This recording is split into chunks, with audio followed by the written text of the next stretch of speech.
Pharmaceutical chemistry continue करेंगे आज हम। डे बिफोर यस्टरडे हमने कुछ टॉपिक डिस्कस किए थे फार्मास्यूटिकल केमिस्ट्री के। उसी को आज हम आगे बढ़ाएंगे।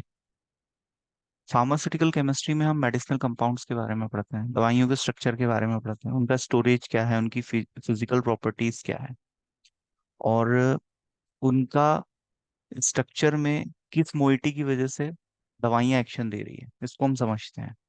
हर मेडिसिन का एक स्ट्रक्चर होता है, ठीक है।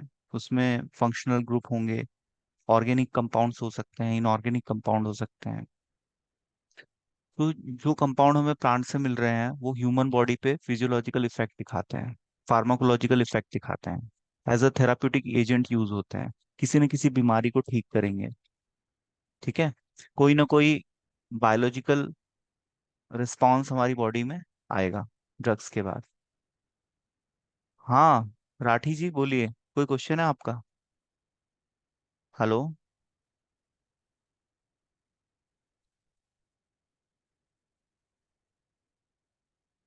कोई ना कोई रिस्पॉन्स आएगा, ठीक है। इनहेलेंट्स ऐसी मेडिसिन होती हैं जो कि वोलेटाइल नेचर की होती है, गैसेस फॉर्म में रहती है। हमने डोजेस फॉर्म पढ़े थे ना, सॉलिड, सेमी सॉलिड, लिक्विड और गैसेस डोजेस फॉर्म। तो जो इनहेलेंट है वो गैसेस डोजेस फॉर्म में आते हैं, ठीक है। क्योंकि ये गैसेस फॉर्म में है तो ये किस रूट से लिए जाएंगे? ये इनहेलेशन के थ्रू लिए जाएंगे। इनहेलेशन हमारे नॉस्ट्राइल से हम करते हैं, ठीक है। नोज हमारा सेंस ऑर्गन है और इससे हम इनहेल करते हैं, ठीक है। तो जब हम इनहेल करते हैं तो ये ड्रग्स हमारे लंग्स में जाते हैं, ठीक है। रिस्पिरेटरी सिस्टम जब हमने पढ़ा था एनाटॉमी फिजियोलॉजी में, तब हमने सारे रिस्पिरेटरी ऑर्गन्स को डिस्कस किया था। तो रिस्पिरेशन का जो हमारा सिस्टम होता है, इससे हम इनहेलेशन रूट कहते हैं, और इस इनहेलेशन के थ्रू हम इनहेलेंट्स को इनहेल करते हैं। तो ऐसी दवा जो गैसेस फॉर्म में है वो इस रूट से ली जा सकती है और वो डायरेक्ट हमारे लंग्स में जाती हैं, ठीक है। जैसे आपने अस्थमा के पंप देखे होंगे, है ना, निबुलाइजर्स आते हैं। इमरजेंसी कंडीशन में पेशेंट को वेंटिलेशन पर रखा जाता है तो उसको ऑक्सीजन मास्क लगाया जाता है। ऑक्सीजन मास्क के थ्रू उसको फ्रेश ऑक्सीजन मिलती है ना। ब्लैक एंड व्हाइट सिलेंडर में ऑक्सीजन रखा जाता है। एग्जाम में पूछते हैं ये कि ऑक्सीजन को किस सिलेंडर में स्टोर करके रखते हैं, तो ब्लैक एंड व्हाइट, है ना। उसकी बॉडी पूरी ब्लैक होती है और उसका नेक वाइट कलर का होता है, ठीक है। ऑक्सीजन कि हमारी बॉडी में जब कमी हो जाती है तो हम उसको हाइपोक्सिया कहते हैं। हाइपोक्सिया एक ऐसा मेडिकल कंडीशन है कि हमारे सेल टिश्यू को प्रॉपर ऑक्सीजन नहीं मिल पाता, तो हमारी बॉडी में उससे पेन भी हो सकता है। क्योंकि यदि ऑक्सीडेशन ऑक्सीजन की एब्सेंस में होगा तो पायरुविक एसिड बनेगा, और पायरुविक एसिड का जब डिपोजिशन होने लगेगा हमारे मसल्स में तो हमें क्रैम्स आने लगेंगे, पेन होने लगेगा। तो ऑक्सीजन हमारे लिए बहुत जरूरी है। तो ऑक्सीजन आपका इनहेलेंट्स में आता है, ठीक है। नाइट्रस ऑक्साइड, नाइट्रस ऑक्साइड को हम लाफिंग गैस भी कहते हैं, ठीक है।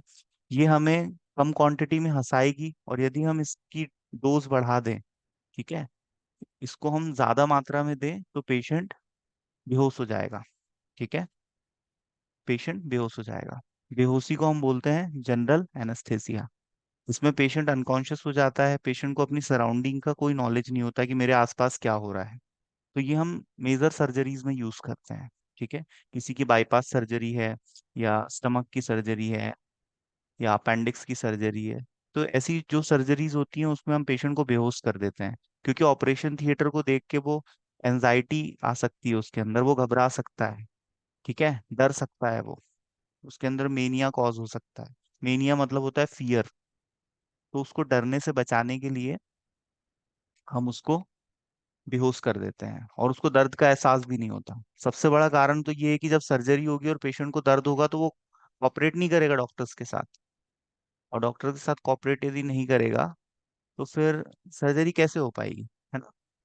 तो सर्जरी परफॉर्म करने के लिए पेशेंट को बेहोश किया जाता है, उसको हम जनरल एनेस्थेसिया कहते हैं। तो जनरल एनेस्थेसिया भी बेटा इनहेलेशन रूट के थ्रू दिया जाता है, ठीक है। पेशेंट को जो मास्क लगा होता है उसी के थ्रू उसको एनेस्थेसिया दिया जाता है, और एनेस्थेसिया जो व्यक्ति देता है हम उसको परफ्यूशनिस्ट कहते हैं। ये एक स्पेशल टाइप ऑफ कोर्स होता है।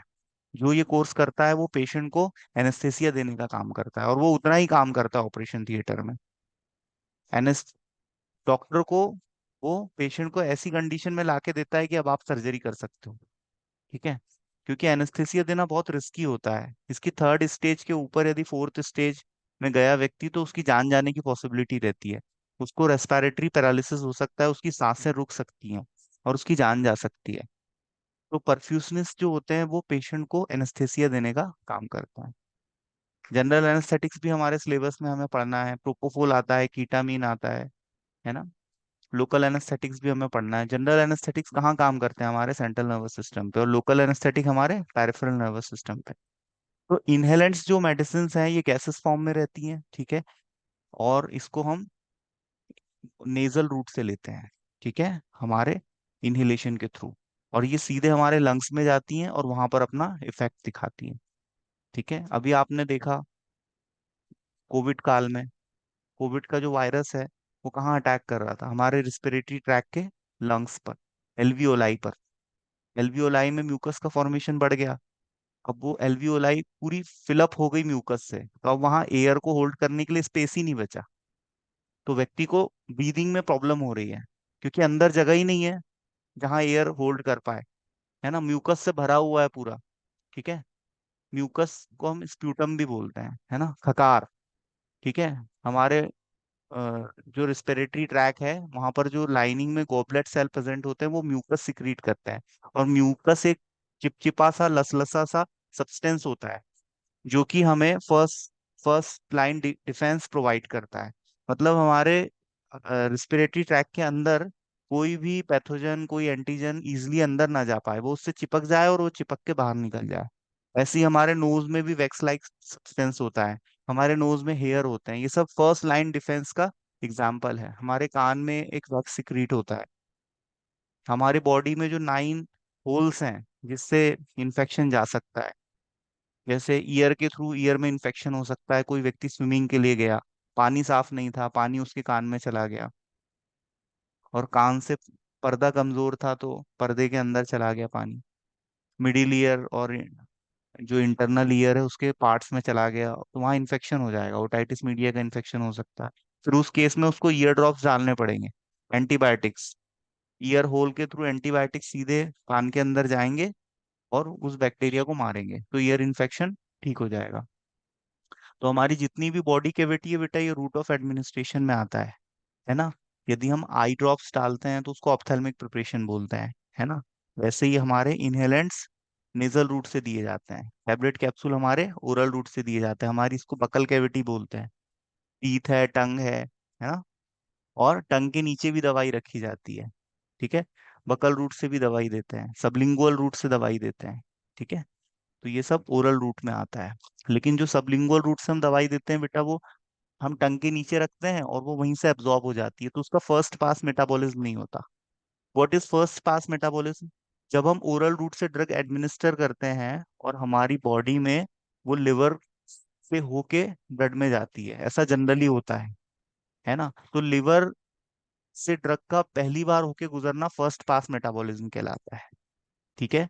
मेटाबॉलिज्म से ड्रग चेंज हो सकता है। यदि कोई प्रोड्रग है तो वो एक्टिव फॉर्म में आ जाएगा। ऐसे ड्रग्स जो कि इनएक्टिव फॉर्म में दिए जाते हैं और ओरल एडमिनिस्ट्रेशन के बाद लिवर को जब क्रॉस करते हैं तो लिवर उनको एक्टिवेट कर देता है, this is called prodrugs. Product की डेफिनेशन एग्जाम में पूछी जाती है। ऐसे ड्रग्स जो कि ओरल रूट से एडमिनिस्टर किए जा रहे हैं और लिवर से क्रॉस करके ब्लड में सर्कुलेशन में जा रहे हैं, जिसको हम सिस्टेमिक सर्कुलेशन कहते हैं। तो सिस्टेमिक सर्कुलेशन में जब ड्रग जाता है तो पूरी बॉडी में डिस्ट्रीब्यूट हो जाता है। सिस्टेमिक सर्कुलेशन में यदि ड्रग गया तो पूरी बॉडी में डिस्ट्रीब्यूट होगा, क्योंकि हमारी बॉडी में ब्लड का सर्कुलेशन बना हुआ है हर पार्ट में, ठीक है। हमारे स्कैल्प से लेके तो हमारे अंगूठे तक पूरी बॉडी में ब्लड सर्कुलेट हो रहा है। कहीं भी किसी को कट लग जाए तो ब्लड आना शुरू हो जाता है, मतलब हमारी पूरी बॉडी में ब्लड है। और ब्लड रुका हुआ नहीं है, ब्लड सर्कुलेट हो रहा है, क्योंकि हार्ट पंपिंग के थ्रू ब्लड को पुश कर रहा है, ठीक है। तो ब्लड का सर्कुलेशन हमारी बॉडी में बना हुआ है। तो जब ड्रग ब्लड सर्कुलेशन में आ जाता है तो पूरी बॉडी में डिस्ट्रीब्यूट होता है, इसको हम बोलते हैं ड्रग डिस्ट्रीब्यूशन। जब ड्रग पूरी बॉडी में सर्कुलेट होगा तो वो वहां भी पहुंचेगा जहां उसकी जरूरत है, जिसको हम बोलते हैं साइट ऑफ एक्शन। एक होता है साइट ऑफ एडमिनिस्ट्रेशन, ड्रग आपकी बॉडी में कहाँ से इंसर्ट हुआ, कहाँ से एडमिनिस्टर हुआ, इसको बोलते हैं साइट ऑफ एडमिनिस्ट्रेशन। और एक होता है साइट ऑफ एक्शन, मतलब दवाई की जरूरत बॉडी में कहाँ पर है।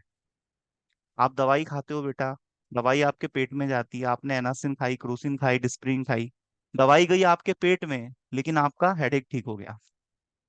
दवाई तो गई थी पेट में, लेकिन हेडेक कैसे ठीक हो गया? क्योंकि दवाई ब्लड सर्कुलेशन में आ गई, और ब्लड का सर्कुलेशन तो हमारे ब्रेन में भी है। तो जहां पर दवाइयों को एक्शन देना है, वहां दवाइयां पहुंचती हैं ब्लड के थ्रू, और अपना एक्शन प्रोवाइड करती है। दवाई के एक्शन देने के बहुत से तरीके हैं। हो सकता है दवाई किसी एंजाइम को इनहिबिट कर रही हो सकता है दवाई अपने रिसेप्टार से बाइंड करके कोई फिजियोलॉजिकल एक्शन कॉज कर रही हो, या हो सकता है दवाई किसी डेफिशिएंसी को हमारी बॉडी में फुलफिल कर रही हो, क्योंकि हमारी बॉडी में यदि डेफिशिएंसी होगी किसी भी मिनरल की, विटामिन की, प्रोटीन की, उससे भी हमारी बॉडी में डिजीज डिसऑर्डर होते हैं। तो डेफिशिएंसी को फुलफिल भी कर सकती है, फिजिकल एक्शन भी दे सकती है। फिजिकल एक्शन का एग्जाम्पल है कैप्सिकम, मिर्ची। मिर्ची आप लोग खाते हो ना? मिर्ची आपके मुंह में यदि रख दी जाए तो बहुत सारा लार सिक्रीट होने लगेगा, है ना? तो मिर्ची सिक्रीशंस को बढ़ाती हैं, है ना? तो जब हम मिर्ची खाते हैं तो हमारे बॉडी सिक्रीशंस बढ़ जाते हैं। बढ़ जाते हैं या नहीं? आंखों में यदि कोई मिर्ची डाल दे तो क्या होगा? आंखों से बहुत सारा पानी आने लगेगा, है ना? मुंह में यदि आप मिर्ची रख लें तो मुंह से बहुत ज्यादा लार आने लगेगी। तो जब वो मिर्ची हमारे स्टमक में जाती है तो हमारे स्टमक के सिक्रीशन को भी बढ़ाती है, ठीक है? लेकिन ज्यादा मात्रा में मिर्च यदि खाओगे तो बहुत सारी प्रॉब्लम्स आएंगी, है ना? हमें हर चीज में बैलेंस बना के चलना है। जहां पर भी डिसबैलेंस होगा वहां पर डिजीज डिसऑर्डर होंगे।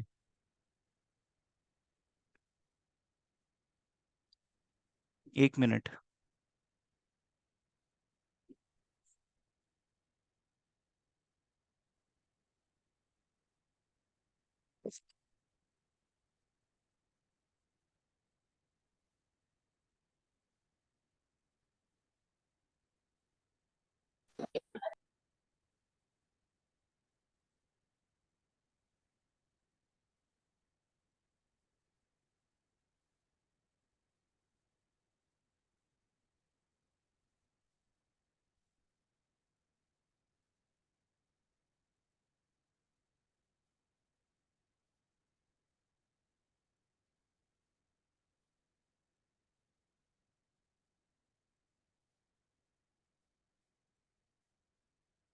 हम्म।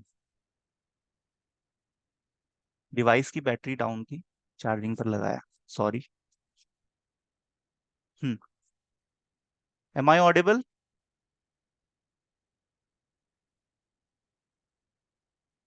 हेलो?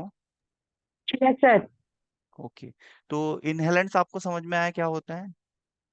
ऐसे ऐसे मेडिकेशन जो हम नेजल रूट से लेते हैं, ठीक है, और हमारे लंग्स पे इफेक्ट दिखाते हैं, रिस्पायरेटरी ट्रैक पे इफेक्ट दिखाते हैं। अब रिस्पायरेटरी ट्रैक से एसोसिएटेड प्रॉब्लम्स कौन सी है? COPD, chronic obstructive pulmonary disorder. मतलब हमारा जो एयरवे पैसेज है वो ब्लॉक हो जाएगा। हमारा जो एयरवे पैसेज का जो पाइप है, ठीक है, जिसको हम वाइंड पाइप कहते हैं, ब्रोंक्यूल है, तो ये जब कॉन्स्ट्रिक्ट होगा, मतलब सिकुड़ेगा, तो अंदर एयर के जाने की स्पेस नहीं रहेगी। और अंदर यदि एयर नहीं जाएगा बेटा, ऑक्सीजन नहीं जाएगा, तो हमारे ब्लड में नहीं जा पाएगा, और ब्लड में नहीं जा पाएगा तो हमारी बॉडी में ऑक्सीजन की कमी हो जाएगी। इसी को हम बोलते हैं हाइपोक्सिया। अस्थमा में क्या होता है? एयरवे पैसेज का इन्फ्लामेशन हो जाता है। अस्थमेटिक जो पेशेंट होते हैं, एलर्जी की वजह से, इन्फ्लामेशन मतलब होता है सूजन। यदि हमारी पाइप में सूजन आ जाएगी तो उसका डायमीटर कम हो जाएगा, डायमीटर कम हो जाएगा तो उसमें एयर नहीं जा पाएगी। तो अस्थमा के जो पेशेंट है, सीओपीडी के पेशेंट है, उनमें ये दवाइयां दी जाती हैं, इनहेलेंट्स, ठीक है? इसका हमने एग्जाम्पल देखा। CO2 भी आता है, कार्बन डाइऑक्साइड। कार्बन डाइऑक्साइड हमारे जो रिस्पिरेशन का सेंटर है उसको स्टिमुलेट करता है, ठीक है? यदि CO2 बढ़ जाए हमारे ब्लड में तो हमारे रिस्पिरेटरी सेंटर को एक मैसेज जाता है कि भैया तेजी से सांस लो। आपने देखा होगा, जब घुटन होती है व्यक्ति को तो उसका रिस्पिरेशन रेट बढ़ जाता है, वो तेजी से सांस लेने की कोशिश करता है ना? कोविड में आपने देखा होगा लोगों को सांस लेने में प्रॉब्लम हो रही थी, ऐसे तेजी से सांस ले रहे थे, रिफ्लेक्स आ रहा था ब्रेन से। रिस्पिरेशन का सेंटर होता है हमारा मेडुला ऑब्लंगाटा, ब्रेन का एक पार्ट होता है जहां से हमारा रिस्पिरेशन कंट्रोल होता है। और हमारा रिस्पिरेशन बेटा ऑटोमेटिकली चलते रहता है, ये ऑटोनोमिक नर्वस सिस्टम से कंट्रोल होता है ना? आपने देखा होगा, आप सो रहे हो, आप रेस्ट कर रहे हो, आप किसी से बातचीत कर रहे हो, है ना, आपका रिस्पिरेशन हमेशा चलता है, सांसें हमेशा चलती हैं, क्योंकि वो ऑटोनोमिक नर्वस सिस्टम से कंट्रोल होती है। ठीक है, तो वो सेंटर हमारे ब्रेन में होता है। तो ये जो ड्रग्स हैं ये एग्जाम्पल है इनहेलेंट्स के। ठीक है, अब हम बात करते हैं रिस्पिरेटरी स्टूमुलेंट्स के। ऐसे ड्रग्स जो कि हमारे रिस्पिरेशन को स्टूमुलेट करेंगे, हमारे रेट ऑफ रिस्पिरेशन को बढ़ाएंगे। सामान्यतः हमारा रिस्पिरेशन रेट क्या होता है? ये होता है 15-16 के आसपास। ठीक है, यदि ये बढ़ा दिया जाए तो हम सांस तेजी से लेंगे, और हम सांस तेजी से लेंगे तो हमारे बॉडी में मेटाबॉलिज्म भी तेजी से होगा, हमारे बॉडी में एनर्जी का प्रोडक्शन होगा। ठीक है, और हमारी बॉडी को प्रॉपर ऑक्सीजन सप्लाई मिलेगी। तो कुछ ऐसी मेडिकल कंडीशंस होती है जहां पर हमें रिस्पिरेटरी स्टिमुलेंट्स देने पड़ते हैं। ठीक है, तो ऐसे ड्रग्स जो कि पेशेंट के रिस्पिरेशन के रेट को बढ़ाएं, हम उनको रिस्पिरेटरी स्टिमुलेंट कहते हैं। इसका एग्जाम्पल है अमोनियम कार्बोनेट। अमोनियम कार्बोनेट ये एक इनऑर्गेनिक कंपाउंड होता है। ठीक है, जो हमारे रिस्पिरेशन को स्टिमुलेट करता है। और भी कुछ एग्जाम्पल्स है, यहाँ मेंशन नहीं है, जैसे आपका कैफीन। ठीक है, कॉफी से हमें कैफीन मिलता है। ठीक है, और आपका जैंथीन डेरिवेटिव की कैटेगरी का ड्रग है ये, और ये हमारे सेंट्रल नर्वस सिस्टम को स्टिमुलेट करता है। ठीक है, ड्रग अपना इफेक्ट या तो स्टिमुलेशन से देगी या तो इनहिबिशन से देगी। नर्वस सिस्टम को स्टिमुलेट करेगी या तो डिप्रेस करेगी। ठीक है, तो ये भी ड्रग के काम करने का एक तरीका होता है। अब हम डिस्कस करते हैं एक्सपेक्टोरेंट क्या होता है। एक्सपेक्टोरेंट बेटा ऐसे कंपाउंड्स होते हैं जो कफ कफिंग के ट्रीटमेंट में यूज होते हैं। कफिंग मतलब खांसना। जब हमको सर्दी खांसी हो जाती है तो हमारे माउथ से कभी कभी कफ भी आने लगता है, नोज से हमारा म्यूकस आने लगता है। ठीक है, टीबी के पेशेंट आपने देखे होंगे महीनों खांसते हैं और उनको बहुत ज्यादा स्प्यूटम आता है। शाम को आप उनको एक अ, मग्गा दोगे तो सुबह तक शायद भर जाएगा, इतना कफ आता है। और कफ के साथ साथ ब्लीडिंग भी होती है, क्योंकि हमारे रिस्पायरेटरी ट्रैक में इन्फेक्शन हो जाता है ट्यूबरकुलोसिस के बैक्टीरिया का, माइकोबैक्टीरियम ट्यूबरकुलोसिस का। तो जिसकी वजह से वहां पर ज्यादा से ज्यादा कफ बनने लगता है। तो वो कफ वहां पर, उसको यदि हम लिक्विफाई कर दें, है ना, तो वो आसानी से बाहर आ सकता है। तो हमारे एक्सपेक्टोरेंट क्या करते हैं, ये म्यूकस की विस्कोसिटी को, विस्कोसिटी मतलब होता है गाढ़ापन, म्यूकस की विस्कोसिटी को कम कर देते हैं, उसके गाढ़ेपन को कम कर देते हैं, उसको लिक्विफाई कर देते हैं। ठीक है, जिसकी वजह से क्या होता है, वो इजिली बाहर आ पाता है। और यदि हमारा कफ बाहर आ जाएगा तो हमें सांस लेना हमारे लिए आसान हो जाएगा। ठीक है, वैसे तो बेटा ये कफ का प्रोडक्शन हमारे बॉडी का एक डिफेंस मैकेनिज्म है, एक रिफ्लेक्स है ना। यदि किसी को खांसी आ रही है बेटा तो किसी रीजन से आती है खांसी, तो हमें उस रीजन को समझना जरूरी है। यदि किसी व्यक्ति को कोई बीमारी हुई है तो हमें बीमारी के कारण को समझना जरूरी है, क्योंकि हम बीमारी के कारण को यदि समझ के उस कारण को हम रिमूव कर देंगे तो बीमारियों में आने वाले लक्षण अपने आप ही चले जाएंगे। और इंसान परेशान होता है बीमारी के लक्षणों से। इंसान डॉक्टर विजिट कब करता है? जब उसको बुखार आता है, जब उसको बॉडी में कहीं रैसेस आ गए, खुजली हो गई, उससे वो परेशान हो गया, उसके डेली लाइफ रूटीन के टास्क नहीं हो पा रहे हैं, या उसकी ब्यूटी कहीं सेक्रीफाइस हो रही है, कंप्रोमाइज हो रही है ना, कहीं कोई सूजन हो गई चेहरे पे, चार लोग कह रहे क्या हो गया क्या होगा, डॉक्टर को क्यों नहीं दिखा रहा, तब वो डॉक्टर के पास जाता है। तो बीमारियों के जो लक्षण हैं वो हमें परेशान करते हैं, और लक्षण से ही तो हमें पता चलता है कि कोई व्यक्ति बीमार है ना। किसी को नींद ना आए तो सोचता है यार 15 दिन से नींद नहीं आ रही, मैं चिड़चिड़ा हो रहा हूँ, आसपास के लोग भी कह रहे हैं चिड़चिड़ा हो रहा है, तो फिर वो डॉक्टर विजिट करता है। किसी को दर्द हो रहा है, एक आध दिन होता है तो ऐसे ही बाम वाम घस के, लाल बाम घस के काम चलाता है, लंबे समय तक होता है, फिर डॉक्टर विजिट करता है। तो उसको यदि बॉडी में पेन हो रहा है, उसको बॉडी में यदि कोई भी सिम्टम्स आ रहे हैं, है ना, किसी के हेयर फॉल हो रहे हैं, ठीक है, किसी के स्टमक में पेन हो रहा है, मसल्स में कहीं कोई पेन हो रहा है, बॉडी में कहीं भी कोई भी यदि लक्षण आ रहा है तो उसका कोई ना कोई रीजन होगा, किसी न किसी कारण से आते हैं सिम्टम्स। ठीक है, और वो सिम्टम का जो रीजन है उसको डॉक्टर डायग्नोस करता है। ठीक है, और डायग्नोस करके उस हिसाब से वो आपको प्रिस्क्रिप्शन लिखेगा, दवाइयां देगा आपको। और वो डायग्नोसिस के लिए कुछ जांचें भी कर सकता है ना, जांच भी कर सकता है डॉक्टर, एक्सरे लिख सकता है, सीटी स्कैन लिख सकता है, सोनोग्राफी लिख सकता है ना।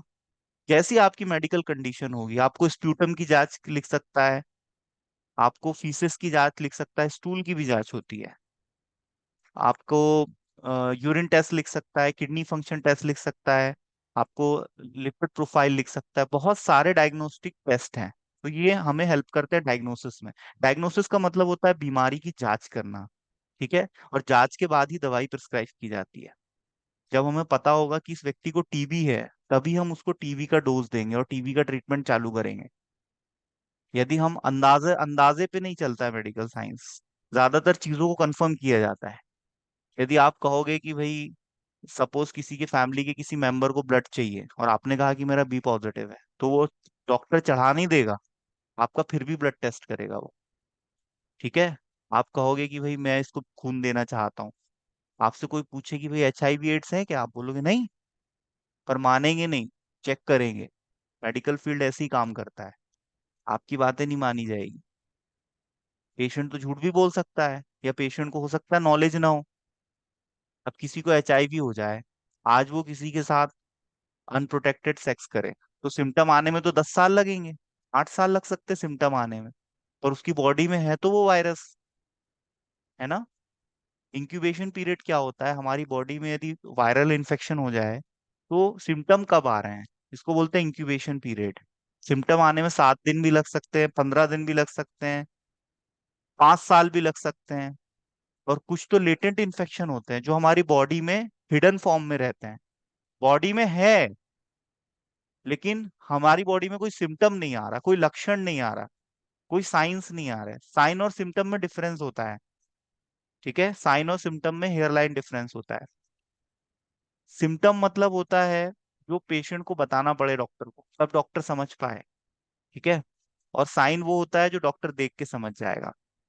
जैसे किसी पेशेंट को बॉडी में पेन हो रहा है, तो कहाँ पर पेन हो रहा है ये पेशेंट को बताना पड़ेगा कि मुझे कहाँ पेन हो रहा है। पेन के बहुत सारे टाइप होते हैं, तो जब तक डॉक्टर को पेशेंट बताएगा नहीं बोल के, तब तक डॉक्टर कैसे समझेगा कि इसको कहाँ पेन हो रहा है। बॉडी लैंग्वेज से समझ सकता है, फेशियल एक्सप्रेशन से समझ सकता है, लेकिन उसको बताना पड़ेगा कि पेन कहाँ है। तो ये किस में आएगा, सिम्टम में आएगा। तो सिम्टम डॉक्टर को बताने पड़ते हैं, साइन डॉक्टर ऑब्जर्व कर लेता है। ऑब्जर्वेशन के थ्रू, एग्जाम फिजिकल एग्जामिनेशन के थ्रू वो जान लेगा। जैसे आपको ईचिंग हो रही है, आपने उसको अपना एक्जिमा दिखाया, तो वो समझ जाएगा कि ये किस टाइप का एक्जिमा है ना। थोड़ी बहुत आपसे क्वेश्चनिंग भी करेगा, लेकिन ये साइन में आता है। तो ये साइन और सिम्टम में डिफरेंस होता है। तो हमें डिजीज के साइन एंड सिम्टम्स के बारे में पता होना चाहिए, क्योंकि ये हमें हेल्प करते हैं डिजीज को डायग्नोस करने में, बीमारी की जांच करने में हमें ये सपोर्ट करते हैं। तो हमें हर बीमारी के साइन एंड सिम्टम पता होना चाहिए। और बहुत सी बीमारियां ऐसे हैं जिनके साइन एंड सिम्टम मिलते जुलते होते हैं, तो हमें उसमें कभी कंफ्यूज नहीं होना है ना। हमें पता होना चाहिए कि भाई फला बीमारी के ये साइन एंड सिम्टम है, फला बीमारी के ये है। और जिन बीमारियों के मिलते जुलते हैं वहां पर हम उनको डिफरेंशिएट कैसे कर सकते हैं, है ना। जैसे अभी कोविड टाइम में आपने देखा होगा, वायरल इन्फेक्शन की वजह से आपका स्मेलिंग सेंस चला जाता है ना। स्मेलिंग सेंस नहीं होता है। तो मेजोरिटी ऑफ वायरल इन्फेक्शन में ऐसा होता है कि आपका स्मेलिंग सेंस चला जाए, आपको कुछ ही खुशबू आती है ना। जैसे एक पेशेंट आया था, वो कह रहा था कि मुझे केवल सरसों की खुशबू आ रही है, बस सरसों के तेल की खुशबू आती है, बाकी कोई खुशबू नहीं आती। तो एक आध दो खुशबू आती है आपको, या कंप्लीटली आपका स्मेलिंग सेंस जा सकता है, कुछ भी सूंघ नहीं सकते आप, है ना। कभी कभी टेस्ट भी चला जाता है, स्वाद नहीं आता। कितनी भी टेस्टी डिश खा लो आप, आपको मजा नहीं आएगा, स्वाद ही नहीं आएगा। और स्वाद में है मजा, स्वाद आएगा तो मजा आएगा। जो चीज आपको पसंद है, जब आप उसको देखते हो तो मुंह में कभी कभी थोड़ा पानी आने लगता है ना। ऐसा मन होता है कि थोड़ा खा लूं मैं, क्योंकि उसका जो टेस्ट है वो हमारे हमारे ब्रेन में होता है। और उस टेस्ट को हम जैसे ही उस चीज को देखते हैं, तो हमारे ब्रेन में वो प्रोसेसिंग हो जाती है। हमें वो बात याद आ जाती है कि हाँ, पिछली बार हमने वो काले गुलाब जामुन खाए थे कल्लूमल चाचा के, तो मजा आ गया था। बस वो गुलाब जामुन को देख के वो सारी प्रोसेसिंग ब्रेन खुद ही कर लेता है ना। और फिर ब्रेन सोचता है कि एक आध बाइट मिल जाए। तो हमारे ब्रेन में ये जो सिग्नलिंग हुई है, इसके थ्रू लार का सिक्रीशन होने लगा है, क्योंकि हमारे ब्रेन ने उसको प्रोसेस कर दिया है और उसको कनेक्ट कर लिया है कि पिछले महीने खाया था तो बड़ा मजा आया था, अब वो फिर मजा चाहता है, ठीक है। हमारा जो ब्रेन है वो बड़ा चालाक है, मजा चाहता है वो, है ना। हर व्यक्ति मजा चाहता है, आनंद चाहता है, जॉय चाहता है। फिर वो परवाह नहीं करता कि बॉडी की क्या हालत हो रही है ना। अब जो जैसे शुगर के पेशेंट है उनको लाख मना करो कि भाई मत खाओ मत खाओ, सर थोड़ा सा, थोड़ा सा, बस आधा रसगुल्ला खाया था, आधी मिठाई खाई थी, खाएंगे मिठाई, मन नहीं मानता। वो एक कहावत है ना, माया तृष्णा ना मरी, मर मर गया शरीर। शरीर मार देंगे, लेकिन अपनी तृष्णा नहीं छोड़ेंगे। अपनी जो चाहते हैं, डिजायर है, उस पे बिल्कुल कंट्रोल नहीं है। बहुत ज्यादा मीठा खाया, डिसबैलेंस्ड डाइट ली लंबे समय तक, टाइम पे खाना नहीं खाया, लंच नहीं किया, डिनर नहीं किया, कहीं अपने दिमाग को हमेशा लगाए रखा, हमेशा अपने सिंपैथेटिक सिस्टम को हाइपर एक्टिवेट रखा आपने। आपकी लाइफ असल बसल हो गई, आपकी लाइफ रूटीन सही नहीं है, टाइम पे खाना पीना नहीं है, ठीक है, कोई एक्सरसाइज नहीं है, सेडिमेंट्री लाइफ स्टाइल जी रहे हो, नशा अलग कर रहे हो, स्ट्रेस में अलग हो, सबका स्ट्रेस आप ही लिए बैठे हो, बेटे का भी, बेटी का भी, सबका, रिलेटिव्स का भी, बस हमेशा स्ट्रेस में रहते हो जाता है बीपी, हाइपरटेंशन का प्रॉब्लम हो जाता है, शुगर। हमारे कंट्री में तो बहुत कॉमन है। लगभग 70-80% को 60+ जब वो जाते हैं तो उनको शुगर बीपी तो हो ही जाता है। और बस मैनेजमेंट किया जा सकता है इनका, क्योंकि ओल्ड एज में एक्सरसाइज होती नहीं। कोई 80 साल का व्यक्ति है, वो क्या बेचारा कार्डियो करेगा, कार्डियक एक्सरसाइज कर ही नहीं पाएगा वो तो। एक्सरसाइज करेगा तो ऊपर चला जाएगा। जब करने का समय था, जब किया नहीं। मैं मॉर्निंग वॉक के लिए जाता था पहले, तो मुझे दो टाइप के लोग मिलते थे। एक तो वो जो गवर्नमेंट सेक्टर की तैयारी कर रहे हैं, और दूसरे वो जिनको डॉक्टर ने कहा है कि यदि आप अब वॉकिंग पे नहीं गए, आपने यदि अब थोड़ा बहुत एक्सरसाइज नहीं किया, है ना, वॉक नहीं की, तो फिर आपके ऊपर जाने की संभावना बहुत ज्यादा है, दुनिया की शायद ही कोई गोली दवाई आपको ठीक कर पाएगी। तो फिर वो उस पे काम करते हैं, है ना। अदनान स्वामी के साथ भी यही हुआ। अदनान स्वामी का नाम सुना है किसी ने? पाकिस्तानी सिंगर है। 240 किलो का वेट था इसका, कितना, 240। आपने शायद देखा होगा। मुझे तो उसकी सिंगिंग बहुत पसंद है। I love him. उसकी आवाज बहुत अच्छी, बहुत टैलेंटेड है, वो तबला भी बजाता है। मैं भी म्यूजिक से कनेक्टेड हूँ, मैंने ग्रेजुएशन किया, कीबोर्ड बजाता हूँ। तो मेरा वो रोल मॉडल है। पियानो बहुत अच्छा बजाता है, पानी की तरह उंगलियां चलती। 250 किलो का वेट था। कितना कम किया होगा, अंदाजा लगाओ, कितना वेट लॉस किया होगा। 75 किलो पे आ गया, सोचो। और कितने साल में? 2 साल में। पूरी, मतलब सिंगिंग इंडस्ट्री में उसने तहलका मचा दिया। लोग उसको पहचान ही नहीं रहे। कोई 240 किलो का व्यक्ति यदि 75 किलो का हो जाए, तो कौन बिलीव करेगा?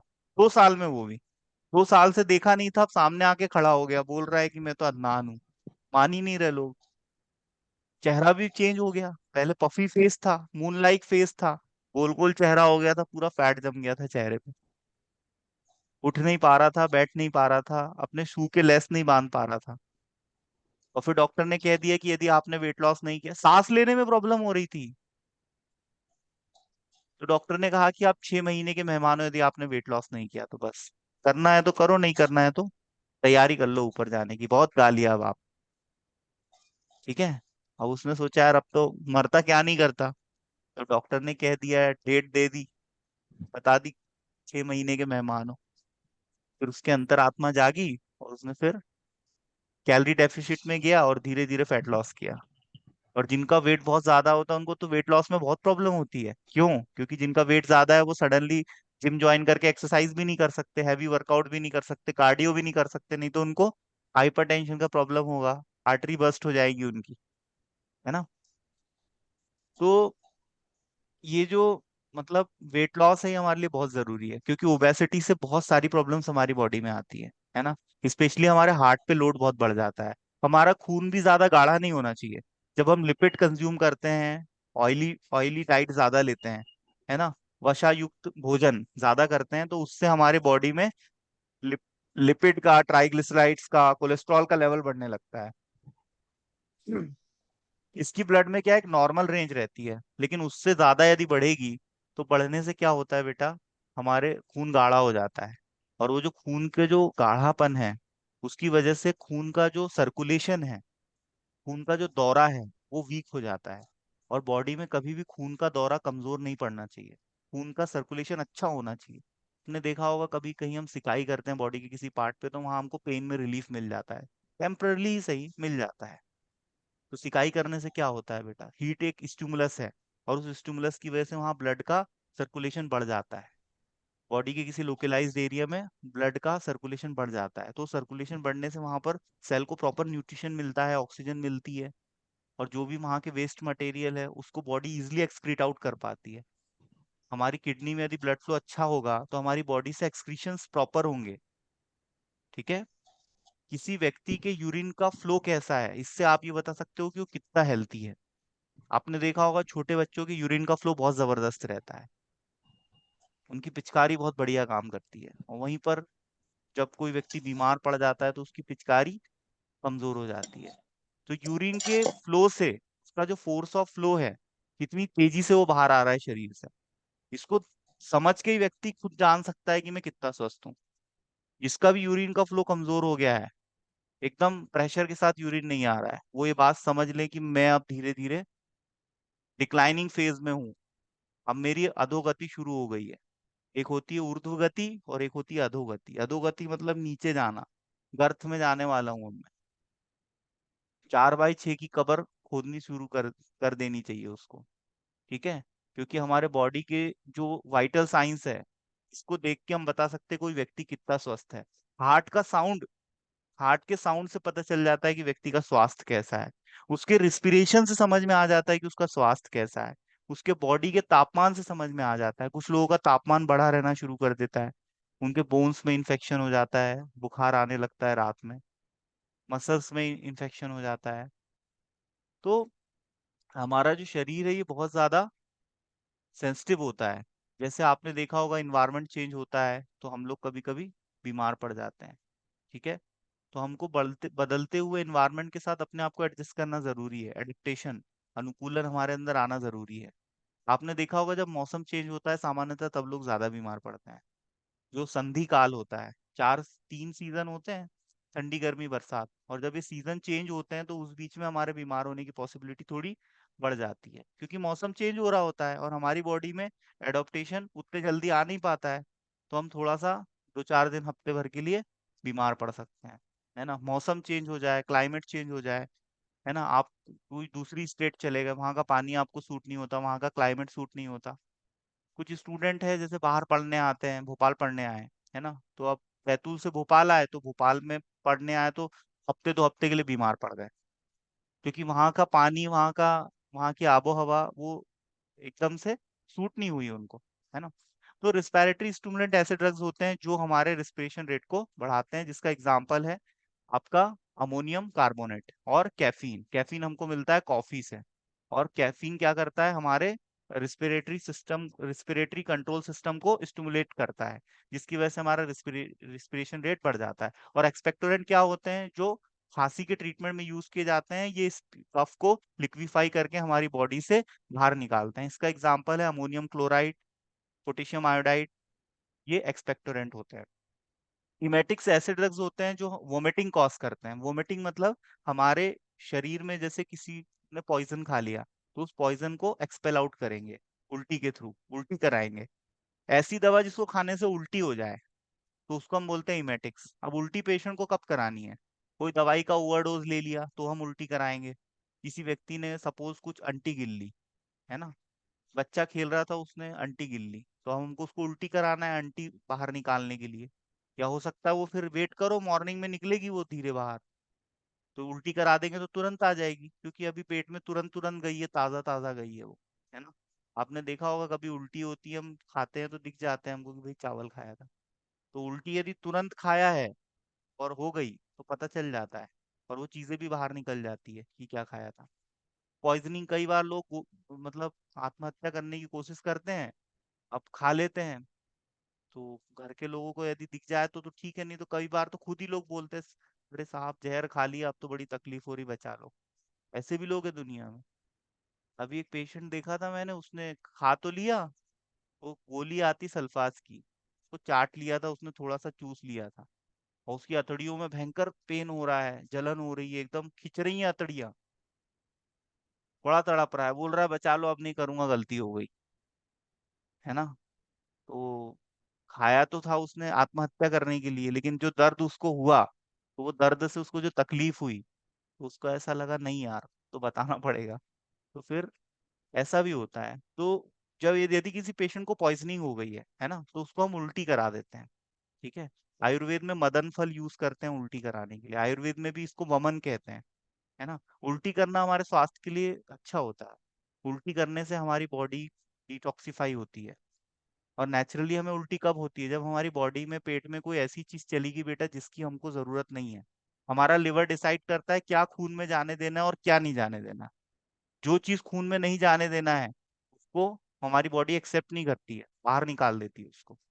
लिवर एक गेटकीपर की तरह होता है जो ये ध्यान रखता है कि किस चीज को सिस्टेमिक सर्कुलेशन में जाने देना है, खून में क्या जाने दूंगा और किसको रोक दूंगा।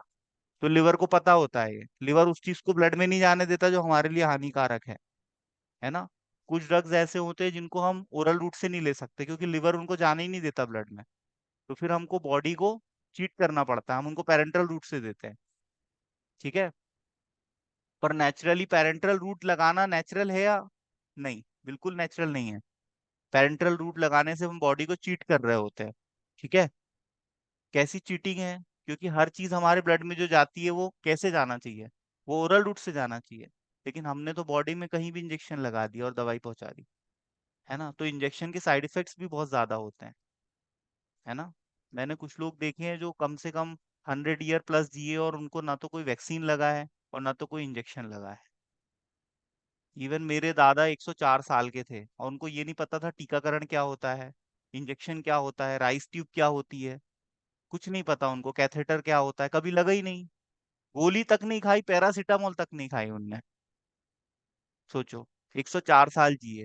तो यदि इंसान की लाइफ रूटीन अच्छी हो, उसका खान पान अच्छा हो, उसकी थिंकिंग अच्छी हो, तो 100 साल तक तो वो वैसे ही जी सकता है। लेकिन आज के इंसान 60 साल के बाद, 65 साल के बाद तैयार है ऊपर जाने के लिए, भगवान उठा ले। क्यों? क्योंकि उसकी लाइफ रूटीन अच्छी नहीं है, उसका खान पान उतना सही नहीं है। अभी किसान फर्टिलाइजर्स बहुत ज्यादा यूज कर रहे हैं, आप देखना कभी किसी दुकान पे जाके, इतने सारे केमिकल्स आ गए हैं। और कई केमिकल ऐसे हैं जो बैंड है, दूसरी कंट्रीज में बैंड कर दिए गए हैं कि इन केमिकल्स का यूज आप एग्रीकल्चर में प्रोडक्शन को बढ़ाने के लिए नहीं करोगे। और आप देखोगे कि अमेरिका में बैंड है, दूसरी कंट्री स्विट्जरलैंड, ब्रिटेन की कुछ देश है, वहां पर स्टेट्स है, वहां पर बैंड है। और आप देखोगे भारत में बिक रहे हैं क्योंकि भारत की अभी आंख ही नहीं खुली है। और वो केमिकल जब गोभी में जा रहे हैं, वो केमिकल जब आपके फूल गोभी, पत्ता गोभी के आप प्रोडक्शन कर रहे हो, उसमें आप जो केमिकल्स डाल रहे हो, वो केमिकल उसमें आ रहा है और उससे हमारी बॉडी में आ रहा है। और यही कारण है सबसे बड़ा कि आज का व्यक्ति बहुत ज्यादा कमजोर है। ऑर्गेनिक खाद का, कंपोस्ट खाद का